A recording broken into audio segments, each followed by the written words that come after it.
성탄절이 뭘까? 예수님이 이 땅에 오신 의미가 무엇일까를 조금 정도라도 믿음 있는 사람들에게 물으면 그 사람들은 주저하지 않고 이렇게 말합니다. 온 인류를 구원하시기 위하여 나의 구원자가 되기 위하여 이 땅에 오셨습니다 라고 자신 있게 이야기할 겁니다.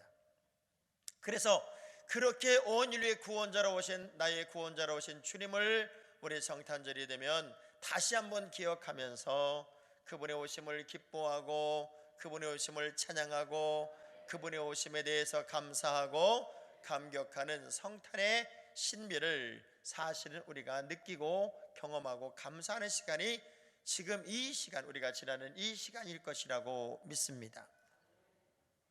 그래서 우리는 그 의미를 제대로 알기 때문에 동방박사처럼 천사들처럼 목자들처럼 내가 할 수 있는 최선의 모습으로 주님을 경배하고 주님을 노래하고 우리 주님을 높이는 일을 사실은 감당하는 시점이 지금 이 시점이에요. 그래서 온 세상에 트리가 세워지고 캐롤송이 울려 퍼지고 이런저런 감격적인 이야기들이 만들어지고 있지요. 저는 하나무로 이렇게 목회지를 옮기면서 제일 먼저 한 일이 뭐냐면 우리 지역의 목사님들과 만나 이런 얘기를 했습니다. 석가탄신일이 되면 온 동네에 이 등을 연등 행사를 하지 않느냐. 그런데 우리가 성탄일이 되면 너무 이 도시가 조용하다. 그러니 온 도시에 배너를 설치해서라도 우리가 성탄에 이 땅에 주님이 오심을 알렸으면 좋겠다.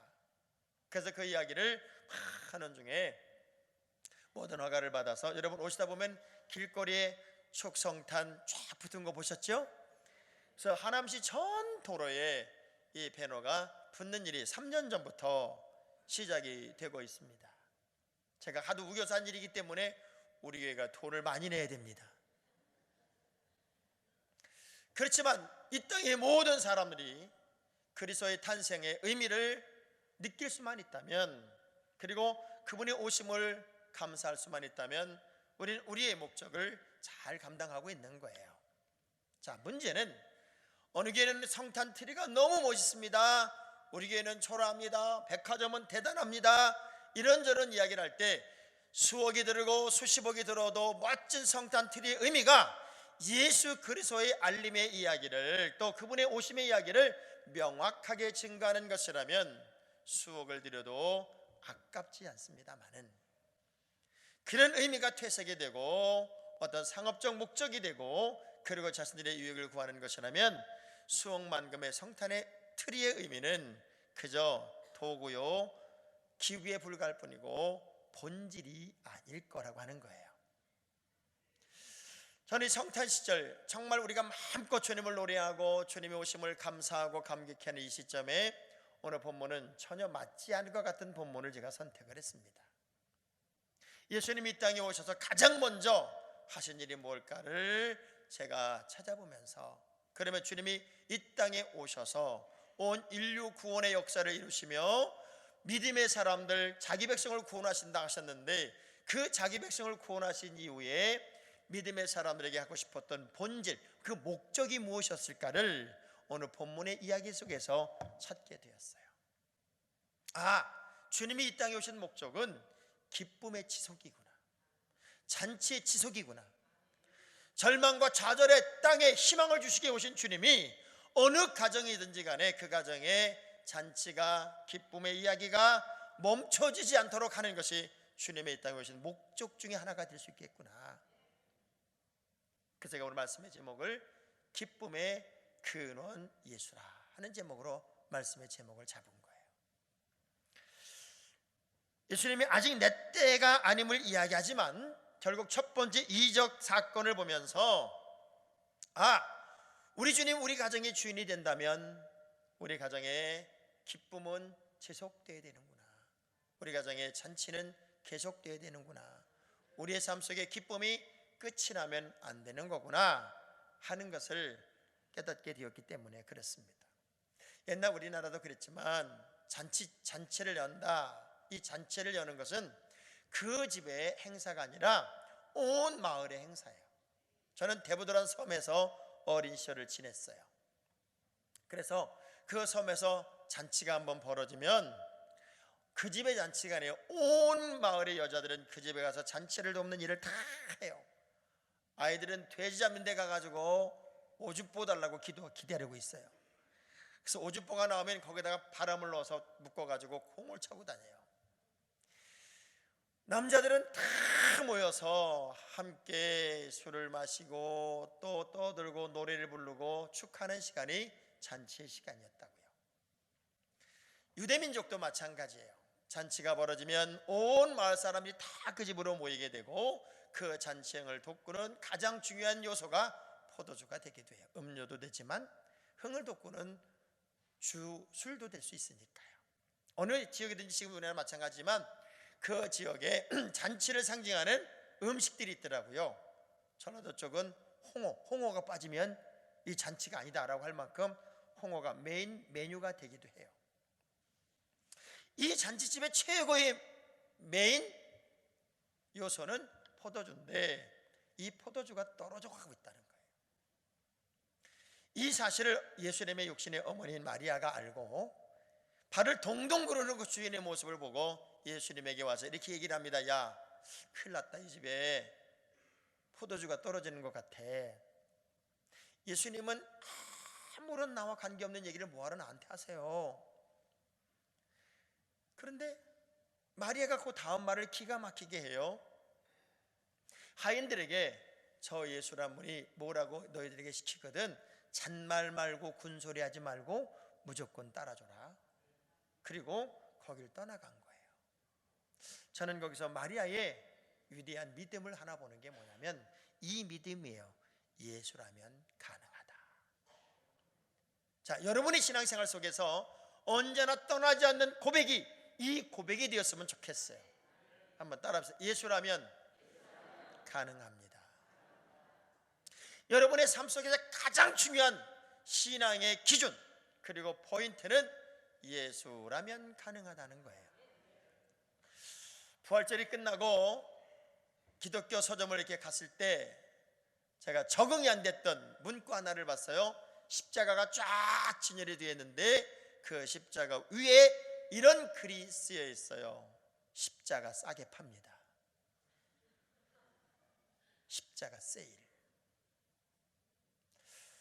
언제부턴가 예수가 점점 작아지고 십자가가 싸구려가 되고 기독교가 싸구려가 되는 시점에서 과연 우리의 삶 속에 거룩한 기쁨, 감격, 감동, 감사가 있을까? 하나님의 뜻을 배반한 인생들의 공통점이 뭔가 봤더니 숨어요. 다 숨어들어요. 아담과 하와가 범죄하고 숨었을 때 우리 하나님이 아담아 내가 어딨냐라고 아담이란 사람을 찾은 게 아니에요. 왜?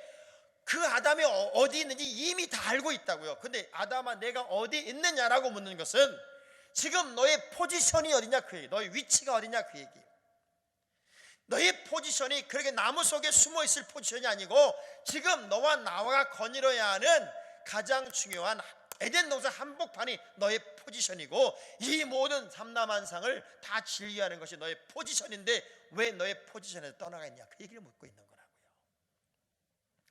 오늘 여러분이 그 자리, 위치, 이탈이 있었다면 다시 그 이탈된 자리로 돌아오셔야 그 기쁨이 지속될 수 있다 그 얘기예요. 예수님이 이 땅에 오신 목적은 오늘 본문의 이야기를 보면 결국 어느 가정이든지 그 가정에 기쁨 주시기 위하여 그 가정에 기쁨 주시기 위하여 오셨다는 거예요. 전 여러분의 가정에 다시 성탄의 기쁜 소식을 듣는 그 순간부터 기쁨으로 회복되는 가정이 되기를 주의 이름으로 축원합니다. 오늘 찬양대가 제가 설교 제목도 안 줬는데 아주 기쁜 찬양을 불렀어요. 얼굴은 안 기쁘게 불렀어요. 그 아름다운 찬양처럼 그리고 그 가사처럼 우리가 예수를 믿었다면 여러분이 가장 먼저 회복해야 할 것이 뭐냐면 기쁨의 회복이고 그 기쁨이 끝나지 않게 해야 한다는 거예요. 그러면 어떻게 해야 그 기쁨이 지속되느냐 가장 중요한 게 있었어요. 이 집에는 예수 그리스도가 있었어요. 따라합시다. 우리 집은 예수를 모시겠습니다. 예수 그리스도가 이 집에 모셔졌다, 예수 그리스도가 이 집의 주인이 되었다, 그 얘기예요. 잔치집에는 얼마나 많은 사람들이 옵니까? 그야말로 발 디딜 틈 없이 애들부터 어른까지 꽉 들어찼어요. 근데 아무리 많은 사람이 이 집에 꽉 들어찼어도 만일 이 집에 예수가 없었다면, 이 집에 예수가 없었다면 어떤 일이 일어났을까? 기쁨은 끝이 났을 거예요. 그리고 사람들은 막판에, 잔치 막판에 막 떠들어댔을 거예요. 뭐 이런 잔치가 다 있어? 한참 흥을 내려고 하는데 포도주가 없다고? 준비를 제대로 했어야지. 이건 반쪽짜리 잔치야. 별의별 소리를 다 했을 겁니다. 여러분 인생에 수많은 사람들이 여러분 곁에 어찌 보면 인산인해를 이루고 있을지라도 진정한 기쁨의 근원 되시는 이는 예수 그리스도밖에 없습니다. 그 예수가 여러분의 가정의 주인 되기를 주의 이름으로 축원합니다. 시편 16편 8절의 말씀을 보면 내가 우리 주님을 모셨다, 그것이 어떤 의미를 갖느냐는 거예요. 시작. 내가 여호와를 항상 내 앞에 모시며 그가 나의 오른쪽에 계심으로 내가 예수를, 하나님을 내 인생의 주인으로 모신 가정은 흔들릴 수가 없다는 거예요. 요즘에 페이스북이든 유튜브든 막 떠도는 독특한 이야기 하나가 있어요. 지금 불교에 굉장히 유명한 스님이 한 분 있어요. 그 스님이 여기저기 다니면서 증문즉답을 하는 스님이 있어요. 그 스님이 어디에서 증문즉답을 했냐면 천주교에서 했어요. 천주교. 많은 사람이 와서 인생의 고민 상담을 하는데 질문을 던진 사람 중에 누가 있었냐면 목사님, 사모님이 계셨어요. 사모님이 스님에게 질문합니다. 스님, 저는 목회자의 사모입니다. 그래서 제 남편은 목사입니다. 세상이 요구하는 것보다 그 이상으로 내 남편은 좋은 대학에서 공부를 했고 스펙을 쌓았습니다. 그러면 하나님이 좋은 길을 확 열어줄 줄 알았지요. 그런데 안 열어주셔서 시골에 크지 않은 교회에서 목회를 그래도 기쁘게 최선을 다해서 내 남편은 신바람 나게 했습니다. 그런데 못된 장로님들이 우리 남편을 하도 괴롭혀서 결국 지난주에 사임을 하게 되었습니다.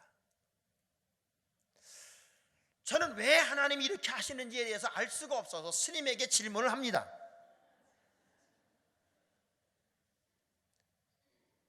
그 스님이 기가 막힌 이야기를 해요. 성경을 얼마나 잘 아는지 그 스님은 성경에 관한 이야기를 쫙 풉니다. 예수가 누구냐? 예수 그리스도는 이 땅에 십자가를 지시고 온 인류를 구원한 사람입니다. 나는 초등학교 때 교회를 다녔기 때문에 성경을 너무나 잘 압니다. 그런데 당신은 예수 그리스도의 사람이 안 됐고 목사가 안 되었군요. 만일 십자가의 정신을 알고 기독교의 정신을 알고 예수님을 제대로 안다면 당신은 지금 세상에 발 하나 대고 있고 교회, 기독교에 발 하나 대놓고 있기 때문에 그리스도 안으로 쑥 들어와 있지 않기 때문에 지금 그 세상적 가치를 가지고 더 화려하고 더 잘되고 더 박수받고 더 좋아지는 환경에 대해서 그렇게 되지 않는 것을 지금 세상적 가치관으로 판단하기에 괴로워하는 거죠. 예수님에게 쑥 들어가세요. 그러면 예수님은 십자가를 지신 분이에요. 고난을 기뻐하신 분이에요. 그 고난으로 모든 사람을 구원하신 분이에요. 근데 왜 목사님이 예수님을 직접 제대로 믿지 않아요? 아직 가짜예요. 꼼짝을 못했어요. 아, 그렇네요. 마음이 아팠어요. 출애굽기 32장 이야기는 금송아지 이야기예요. 그 금송아지를 만들어 놓고 그 금송아지를 만들자고 제안한 사람이 아론이기도 해요. 제사장. 말도 안 되는 어려움이 왔을 때, 그리고 막 위험이 왔을 때가 아니에요. 모세가 하나님께 기도로 올라갔을 때예요. 자기들이 생각한 시간보다 모세가 좀 더 늦게 내려온다고 생각하니까 민중의 소리가 민중, 그야말로 세상의 소리, 사람들의 소리가 이렇게 들려요. 이러다가 우리 죽는 거 아니야? 하나님을 버린 거 아니야? 모세가 안 내려오는 거 보니까 문제가 있어. 그러니 하나님을 대신할 거 뭐 하나 만들어야 되는 거 아니야? 그래서 만든 게 금송아지였어요. 그리고 그 금송아지에 열광을 했어요. 스님의 질문에, 스님의 해답이 너무나 복음적이어서 스님이 목사님 사모님에게 예수를 가르친 이야기가 너무 복음적이어서 저는 마음이 아팠어요. 저렇게 제대로 알고 있는, 성경을 제대로 알고 있는 스님이 있는데 왜 목사는, 사모는, 성도들은 성경을 모를까? 우리가 정말 예수 그리스도를 내 안에 우리 집의 주인으로 제대로 모시기만 하면 우리 주님이 기쁨을 지속시키기 위하여 물로 포도주도 만드시는데, 우리 주님 모신 가정의 이야기를 보세요. 삭개오의 집에 잔치를 열어요. 옥합을 깬 여인으로 인하여 그 가정에 향기가 넘쳐요. 베드로의 장모의 집에 그리스도가 들어가니까 질병이 떠나가요. 예수님만 제대로 모시면 그 가정에 기쁨이 있는데, 지금 우리 가정 신앙의 포지션이 어디에 있냐요? 건강한 가정을 만들기가 어려운 시대에, 정말 예수를 모신 가정이 많지 않은 시대에, 가정에서 기도가 끊어지지 않고, 가정에서 찬송소리가 끊어지지 않고, 가정에서 예수 그리스도가 주인 되어 가정 예배가 끊어지지 않는 그런 가정들이 점점 사라져가는 시대에 우리가 성탄의 시절을 지나며 다시 주님을 우리 가정의 주인으로 모시는 그 거룩한 결단이 필요하지 않을까? 우리 주님을 우리 가정의 주인으로 모셨다 해도 더 중요한 것은 마리아 같은 믿음이 없었다면 아무것도 아니라는 거예요. 자, 아주 재미있는 대화가 있어요. 마리아가 예수님을 향하여, 지금 이 집에 포도주가 떨어져서 발을 동동 굴러. 자, 문제는 이 이야기를 마리아가 상황을 보고 예수님에게 이야기하는 거예요. 왜냐하면 나중 말씀을 들어보면 연회장은 그 포도주가 어떻게 됐는지에 대해 전혀 내용을 모른다고 설명이 되어 있어요. 연회장의 요청도 아니었어요. 단지 마리아가 그 상황을 보고 예수님에게 야, 포도주 떨어진다, 야 어떡하냐, 큰일 났다, 이렇게 얘기한 거예요. 그 말에 대해서 우리 예수님이 얼마나 매몰차게, 얼마나 단호하게 그의 어머니에게 이야기하나 보세요. 요한복음 2장 4절입니다. 요한복음 2장 4절 시작.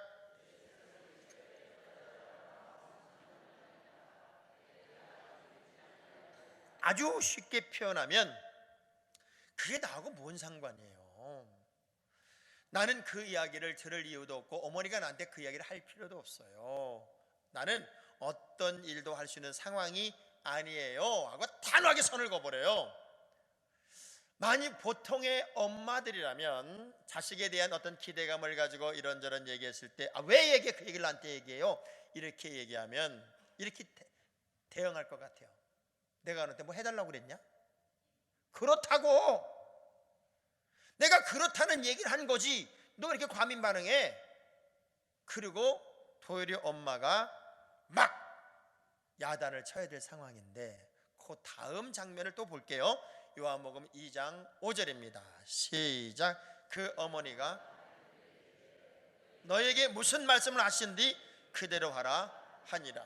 마리아는 믿었어요. 남들이 볼 수 없는 예수님의 세계를 그런 영적인 통찰력을 가지고 보고 있었다, 그 얘기예요. 우리에게 가장 중요한 것은 남들과 똑같은 믿음이 아니라 남들이 볼 수 없는 통찰력 있는 믿음이 여러분에게 필요하다는 거예요. 어떤 왕이 가장 친한 친구로부터 사냥개 2마리를 선물로 받아요. 그러면서 이렇게 얘기했어요. 야, 이 사냥개 최고다, 최고. 이 지구상의 최고의 사냥개인데 내가 너한테 선물 주는 거야, 잘 써. 신바람이라는 왕은 이제 그 사냥개 2마리를 탁 끌고 토끼 사냥을 나갑니다. 그리고 토끼를 발견했어요. 잡아! 하는데 탁 둘러놓아서 꼼짝도 안 합니다. 팔로 차도 꿈쩍을 안 해요. 야, 이게 세계적인 사냥개라며 뭐 이런 게 있냐? 그날은 돌아왔어요. 다음날 사슴을 잡으러 갔어요.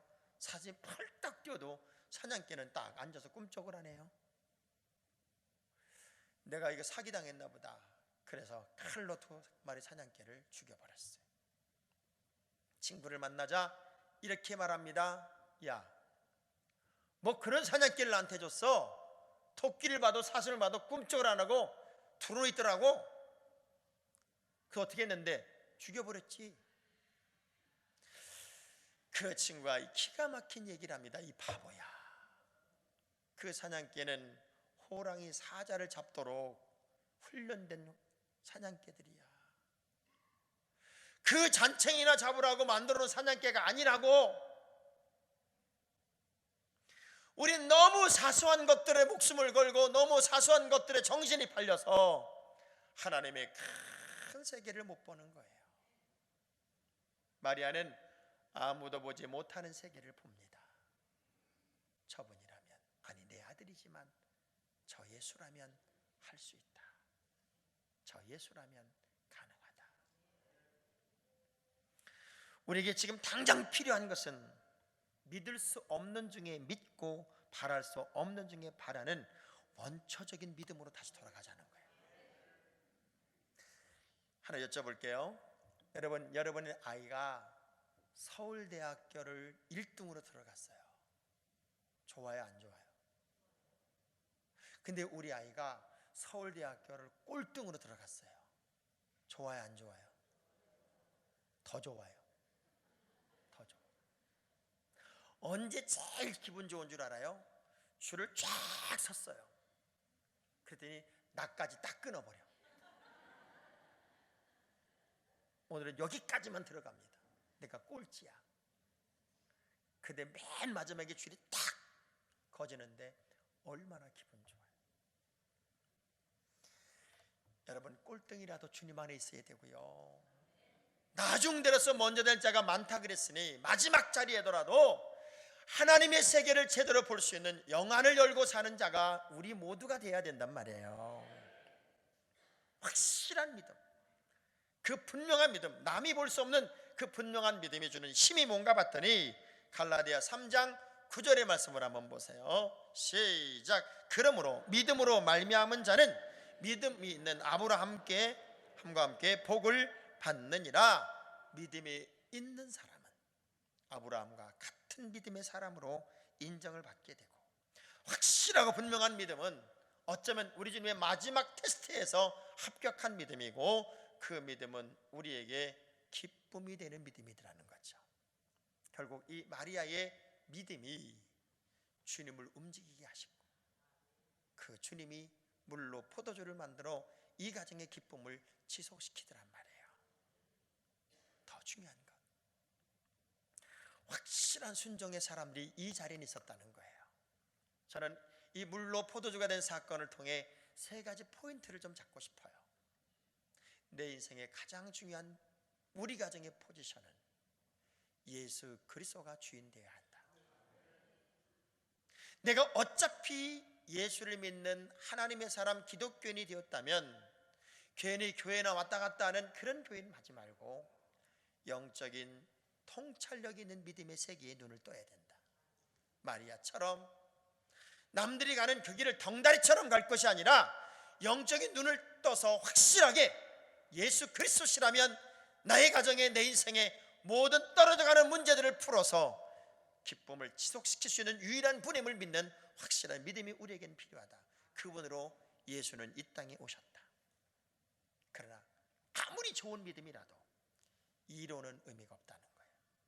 진정한 믿음은, 참 믿음은 순종에서부터 출발이 돼요.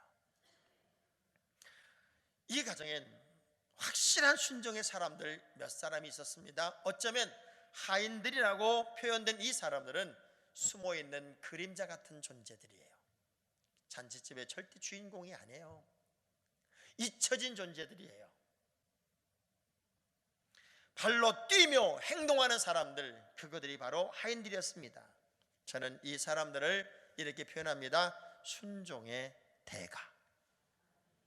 유대인의 결례는 잔치집에 오는 손님들에게 손발을 씻어주는 물을 준비하는 거예요. 왜냐하면 사막 기후이기 때문에 샌들을 신기 때문에 꼭 발을 씻거나 손을 씻어줘야 된단 말이에요. 그러면 물을 많이 준비해야 돼요. 하인들은 자신들이 일을 다 했어요. 손님들이 이미 다 왔고 그들의 손발은 다 씻었고 이제는 집에 가야 할 시간이 돌아오는 시점이에요. 그래서 돌 항아리에 물은 거의 다 빠져 있어요. 근데 직속상관이 안 해요. 우리 주인이 안 해요. 왜냐하면 연회장은 내용을 모르니까 연회장이 와서 여기다 물 좀 담아라라고 명령한 게 아니에요. 전혀 관계없는 사람이 와서 여기다 물을 다시 채우라는 거예요. 저도 군 생활을 했지만 지금 군대가요, 직속 상관 말고는 거의 말을 안 들어요. 내가 2등병이고 다른 부대 병장이면 인사도 안 해요. 우리 부대 식구끼리는 해요. 근데 요즘은 그것도 싫어가지고 내무한 생활을 동기들끼리 한대네. 그러니 계급 사회인데도 계급에 대한 어떤 강함이 점점 떨어지는 시대를 사는 게 오늘 우리나라 군대이기도 하더란 말이에요. 그런데 하인은 할 만큼 했고 지칠 만큼 지쳤는데 낯선 사람이 와가지고 다시 일하셔 그러면 누가 좋아하겠어요? 참 신기한 건 이들은 말만 하면 예스였어요. 내 상식에 안 맞고 내 기준에 안 맞고 내가 기분이 나빴는데도 불구하고 예수란 분의 명령에 대해서 노가 없었어요. 예스만 하는 거예요. 왜? 물을 아구까지 채웠다는 말씀을 보면 이들은 억지로 한 일이 아니야. 정말 기쁨으로 했어요. 창세기 11장과 사도행전 2장의 말씀을 보면 언어의 하나 되는 이야기에 관한 이야기가 서로 다르게 표현되어 있습니다. 창세기 11장에 한 언어의 이야기는 바벨탑 사건이에요. 사람들이 말이 하나가 다 되니까 그 말을 가지고 바벨탑을 쌓아서 하나님께 대적하겠다는 거예요. 거기까지 한번 해보자 그 얘기예요. 그래서 하나님이 언어를 싹 흩어버렸어요. 사도행 2장을 보면 각 나라 각 지역에서 다 왔는데 언어가 하나가 돼요. 그래서 이게 무슨 의미인가 봤더니 방언을 통해 서로가 말을 알아듣게 됐단 말이에요. 두 가지를 놓고 보자고요. 인간의 언어가 하나가 되면 분열이에요. 영적인 언어가 하나가 되면 교회 공동체가, 초대교회가 하나의 공동체가 되듯 하나가 돼요. 한경직 목사님에게 누군가가 질문해요. 목사님, 어떻게 교회가 부흥해요? 한경직 목사님이 딱 한마디만 가르쳐 줄게. 그걸 가르쳐 준 게 뭐냐면 교회가 부흥하는 것은 안 싸우면 부흥한단다. 안 싸우면 부흥한다. 여러분, 인간적인 언어가 하나가 되면 서로 간에 싸움이 벌어지지만 영적인 언어로 하나가 되면 교회는 말씀 한마디에 3,000명이 회개하고 말씀 한마디에 5,000명이 돌아오고 교회가 차고 넘치는 역사가 있어요. 저는 그래서 여러분에게 부탁합니다. 제발 싸우지 말아요. 가정에서도 싸우지 말고 교회에서도 싸우지 말고 직장에서도 싸우지 말고 우리 옆 사람 악수하면서 그만 싸웁시다. 그만.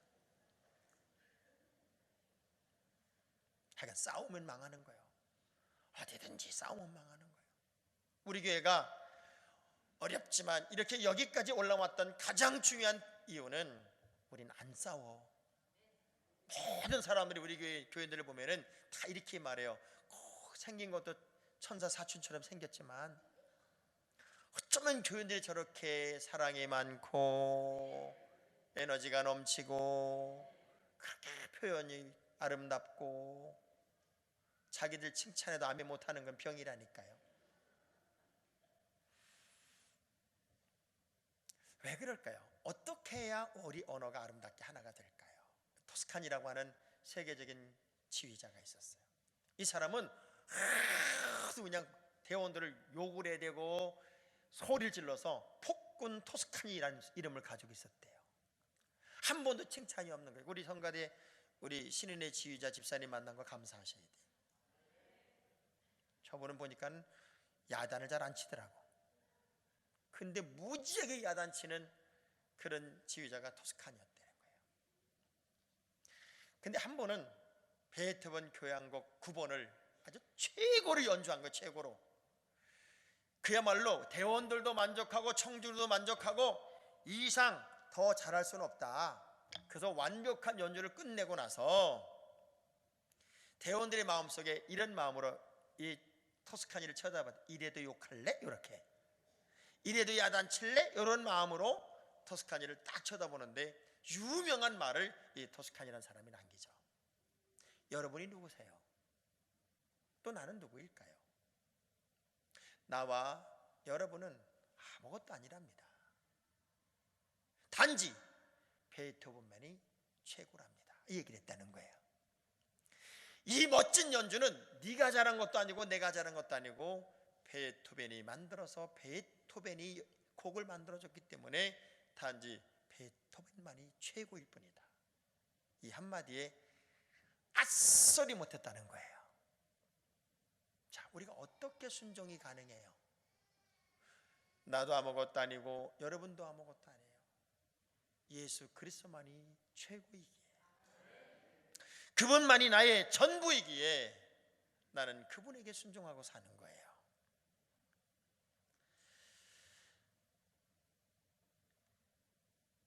이사야 1장 19절의 말씀을 보면 이 순종이라는 게 어떤 의미의 순종을 요구하냐면 즐거운 순종을 요구하는 거예요.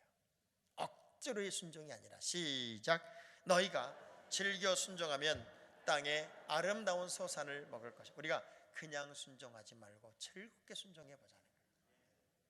이 즐거운 순종은 땅에 아름다운 소산을 먹게 돼요.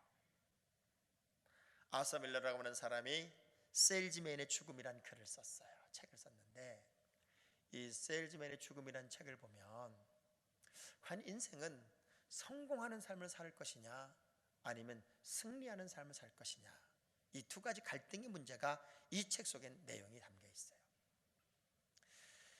얼마 전에 서울대생 하나가 숟가락 색깔로 내 인생을 마감하겠다, 정하겠다, 그래서 자살해 죽은 사건이 있었어요.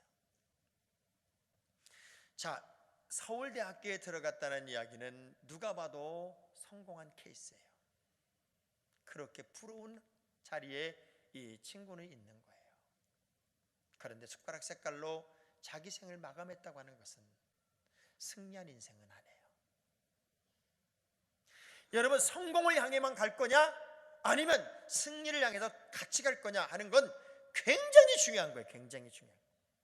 성공을 따라가는 사람은 어쩌면 이 세일즈맨의 죽음처럼 결국 이 사람이 자살로 생을 마감해요.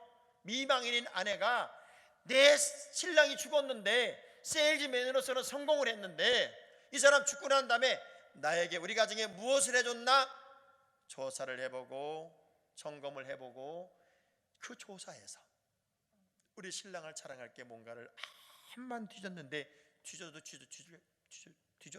별로 나오는 게 없으니까 미망인의 조사예요. 이렇게 써 있어요. 어느 날 내 신랑은 시멘트와 돌을 가져다가 현관 계단을 고쳐 주었습니다. 끝. 그것이 신랑이 우리 가정의 아빠가 우리 가정에 해준 유일한 일이었더라는 거예요. 과연 나의 생애가 끝났을 때 나의 삶의 흔적은 무엇이 남을 수 있을까? 우리 가정에 어떤 기쁨이 유지되고 있었고 내 생애엔 어떤 아름다운 이야기들이 만들어지고 있었고 나의 삶 속엔 얼마나 아름다운 기쁨이 지속되고 있었을까? 예수 그리스도가 모셔진 이 가정에 남들과 다른 통찰력 있는 믿음을 갖고 진정한 순종의 사람으로서의 삶이 자연스럽게 조화가 이루어지니 이 가정은 물이 포도주가 되고 잔치의 기쁨이 끝이 나지 않더라고 하는 거예요. 기쁨이 멈춰지지 않고 잔치의 즐거움이 계속 이어가게 하시는 우리 주님이 이 땅에 오신 목적이 바로 이 기쁨의 지속이라면, 오늘 이 성탄 즈음에 맞이하는 여러분의 신앙, 여러분의 가정, 여러분의 모든 집도 이 기쁨을 다시 회복할 이유가 있어요. 그 기쁨의 가정으로 인생이 바뀔 필요가 있단 말입니다. 다시 잃어버린 기쁨을 회복하세요. 다시 잃어버린 기쁨을 찾아오세요. 그리고 빼앗겨버린 그 영적인 능력을 회복하세요. 그리고 대충 신앙생활했던 삶에서 적극적인 순종의 신앙으로 여러분의 믿음을 바꿔보세요. 거기에 주님의 기적이 있어요. 물이 포도주가 돼요. 잔치의 기쁨이 멈추지 않아요. 사람들은 환호성을 질러요. 이 집은 특별한 집이다. 이 집은 놀라운 집이다. 어떻게 나중이 더 좋아질까? 어떻게 처음보다 나중이 더 감격적일까? 세월이 가고 시간이 갈수록 더 감격적인 삶, 더 박수받는 인생, 더 최고로 올라가는 삶, 그것이 저의 삶이고 여러분의 삶이 되었으면 좋겠습니다. 우리 그 주인공으로 모두 일어날 수 있기를 주의 이름으로 축원합니다. 기도하겠습니다. 두 손을 가슴에 댑니다. 하나님 맞습니다. 잔치는 계속되어야 합니다. 아니, 그 잔치의 기쁨이 계속되어야 합니다. 멈춰져서는 안 되고, 그리고 멈출 수도 없는 우리 주님이 우리 집의 주인이 되시기만 하면, 나의 믿음이 거룩한 영적인 통찰력의 믿음이 되기만 하면, 내가 100% 순종의 신앙으로 하나님이 기뻐하는 그 자리까지만 갈 수 있다면 기쁨은 지속될 것입니다. 하나님, 싸구려 십자가가 판을 치는 세대, 예수 그리스도가 상품화되는 시대, 오히려 나는 더 깊은 믿음으로 성경으로 우리 주님께로 돌아가겠습니다. 그 주인공이 나요 우리 가족이 되게 하여 주옵소서. 두 손을 가슴에 댑니다. 기도하겠습니다. 함께 하나님, 그런 가정이, 그런 집이 우리 집이 되게 하여 주옵소서. 우리 주여 한번 부르고 결단하며 기도합니다. 주여, 거룩하신 하나님, 믿음으로 사는 우리 모든 가정, 기쁨이 멈추지 않으며 감격이, 감사가 멈추지 않으며 그 거룩한 행복이 멈추지 않는 위대하고도 아름다운 승리의 삶이 이제 시작되기를 원합니다. 하나님, 우리 주님을 가정에 모신 가정에 이 놀라운 기쁨의 이야기들이 가득하게 하여 주옵소서. 넘쳐나게 하여 주옵소서. 끊임없이 설렘과 감동과 감격으로 우리의 장래를, 우리의 미래를 열어가게 하옵소서. 거룩하신 주님, 하나님의 뜻을 배반한 인생은 숨지만 우리 주님은 우리가 어디 있는지를 몰라서 찾는 것이 아니고 우리의 포지션으로 돌아오기를 원하시기에 우리를 부르고 있음을 알았습니다. 우리 주님 모신 집이 우리 집이요, 남들이 볼 수 없는 세계를 보는 믿음이 나의 믿음이요, 불가능한 환경에서 오히려 순종의 신앙으로 기쁨을 유지하는 것이 우리 가족의 믿음이기를 원합니다.